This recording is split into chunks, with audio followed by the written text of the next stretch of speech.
Good morning, everyone. Pete Pardo here from Sea of Tranquility. Welcome to another edition of Ranking the Albums. Today we're going to take a look at the very short, we're going to do a couple of these this weekend, very short discography of a pretty cool band, all right, who I guarantee you there's a good chunk of folks out there who have not heard of before. The band is called Warhorse.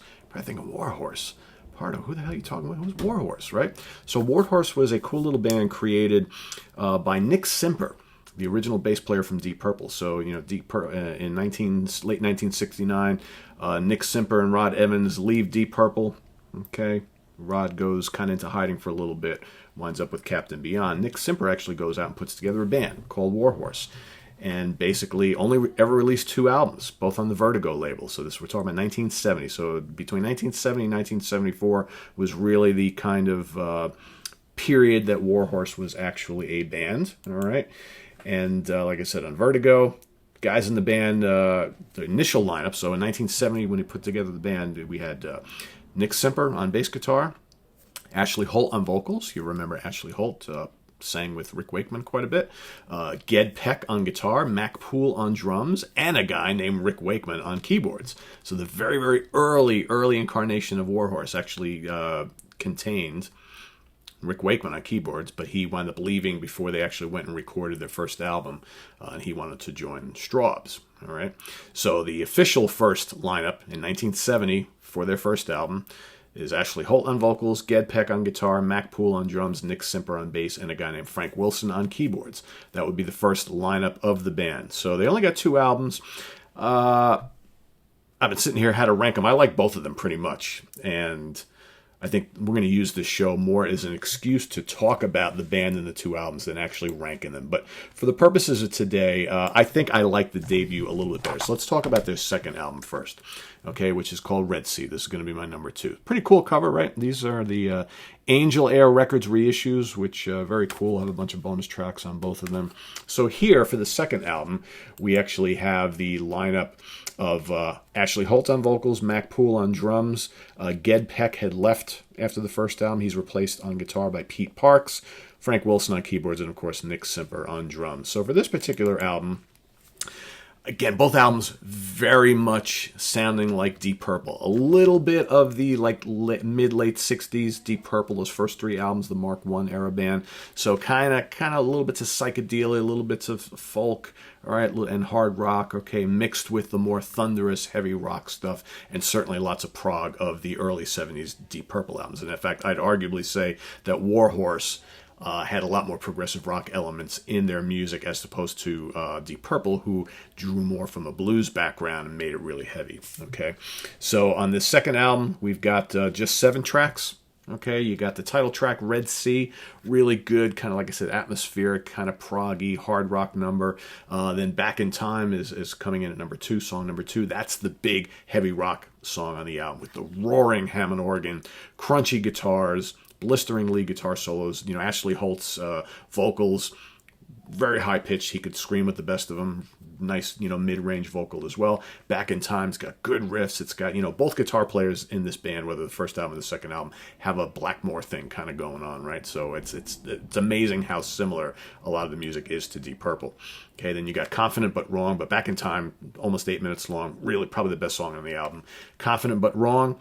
Okay, more of kind of like a straight-up rock and roll tune. You know what? Some of the songs on this album remind me a little bit of Blue Cheer, like latter period Blue Cheer. So after Blue Cheer did those first couple of really heavy, fuzzy albums, they became more of just like a regular rock band, okay? Maybe a little bit of Steppenwolf here as well, okay, on Confident But Wrong. But then you got Feeling Better. Again, kind of atmospheric, but kind of like, regular straight-up rock and roll. Sibylla, it's a little bit heavier, okay? Mouthpiece, near 9 minutes long, a very heavy song. Okay, kind of get bits of Deep Purple and Black Sabbath as well going here. Heavy riffs, good Hammond organ, great vocals. And then I Who Have Nothing kind of finishes out the album here. And that's kind of brooding, moody, atmospheric. Okay, good song. The reissues got a live version of Ritual, which is a song from their first album, which they played live all the time. Then you got a bunch of demos. You got a song called Bad Time, good rocker, She Was My Friend, Gypsy Dancer, another very Deep Purplish kind of sounding track, as well as House of Dolls. House of Dolls is probably the best of the extra tracks on this reissue, and then Standing Right Behind You, another pretty solid track. So that's going to come in number 2 for me, their second album, okay? And that means, of course, number 1 is going to be Warhorse from 1970. So 1970 for the debut, 1972 for Red Sea. So this is another very Deep Purple-ish sounding album. I would say arguably that this album sounds more like similar era Deep Purple than the second album does, although there are plenty of moments on the second album. But the debut's got Vulture Blood, okay, and No Chance, Burning. No Chance has some good riffing. In fact, there's a couple tunes on this album that have a kind of Black Sabbath feel as well, except with the Hammond organ, like Woman of the Devil, and the kind of creepy, weird Solitude, right, which is almost 9 minutes long. A lot of prog rock on this album as well. You got the Ritual track, which is real upbeat, got lots of great shuffling rhythms and, interesting, complex passages. You got St. Louis, which is an old cover song from the Easy Beats, kind of fun tunes, probably kind of like the outlier on this album. It's got good melodic vocals, and it's kind of catchy. And then the song Burning's pretty heavy too. And if you get like I said, the Angel Air reissue, you got some bonus tracks on here as well. You got a live version of Ritual. You got Miss Jane, which is a song that didn't make the original album, the demo version. Another live version of Solitude, Woman of the Devil, and Burning. So various live tracks on here. Pretty good live band, I would say. Pretty good live band, based on, well, again, I haven't seen them, but based on the live stuff you hear on here. So let's see if I can get you a look at the band here. Let's kind of take the... There they are right there. All right. Here's the disc. And then, so the booklet's pretty cool in here. It gives you a full history of the band, some photographs.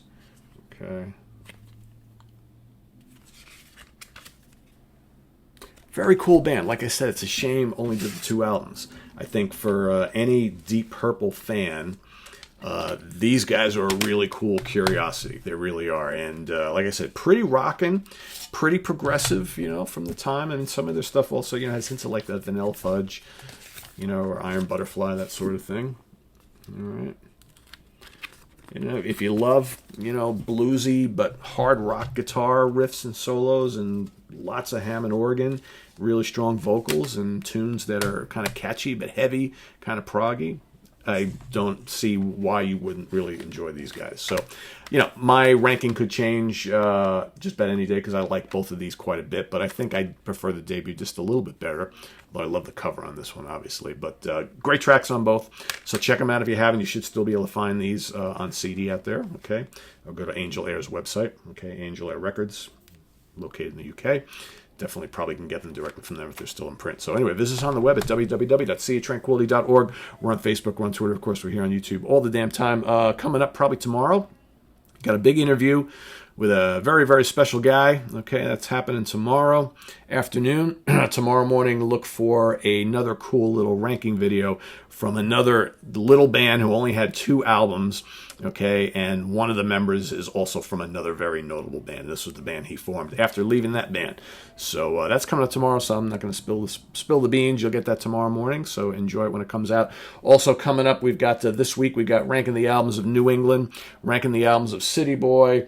What else do I have over here? I may, if I can squeeze out tomorrow, I will, but if not, I'll be during the week. Ranking the albums of Pain of Salvation. I know a lot of people have been asking. Martin Popoff and I are going to rank the albums next week of Moxie as well as Trouble. Okay, Martin's also going to join me on Monday. Martin will be joining me for a deep cut dive on Blue Oyster Cult, and then we're also going to be working on the Scorpions deep cut dive, and I forget the other band that we're working on. So that's happening too. Jack Toledano, Stephen Reed, John Niedorf, all coming back on the show over the next week and a half. So there's a lot of things, a lot of special guests, a lot of programming coming up. So much of it that my schedule is like filling up big time.